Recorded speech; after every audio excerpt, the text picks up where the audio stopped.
Tu fais quoi? J'ai vu mon banquier, il m'a dit de diversifier. Et quand je lui ai demandé ce qu'il voulait dire, il m'a sorti « Ne mets pas tous tes œufs dans le même panier ». Ok, imagine. Tu investis dans une entreprise française qui vend des œufs. Tu vends 100 œufs et tu gagnes 100 euros. À 1 euro l'œuf, c'est rentable, dis donc. C'est pas le sujet. Un jour, l'État français décide de taxer le business des œufs à 30%. Boum!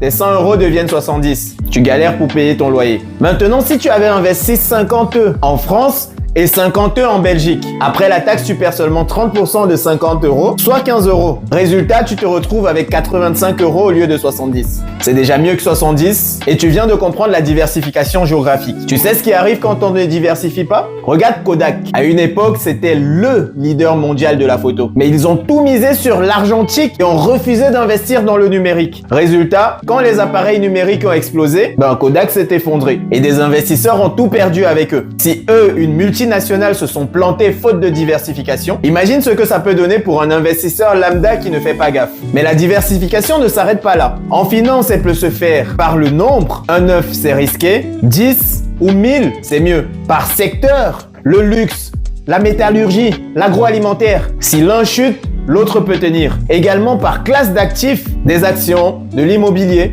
obligations, or, crypto-monnaie ou alors par taille d'entreprise. Une start-up et une boîte du CAC 40, ce n'est pas du tout la même chose, même si elles évoluent dans le même secteur. Les plus téméraires vont même faire de la diversification par thématique sociale ou économique, l'eau, les énergies renouvelables, etc. L'idée, répartir ses risques pour ne jamais tout perdre sur un seul coup de malchance. Ah! Alors range-moi ces œufs et abonne-toi avant de partir.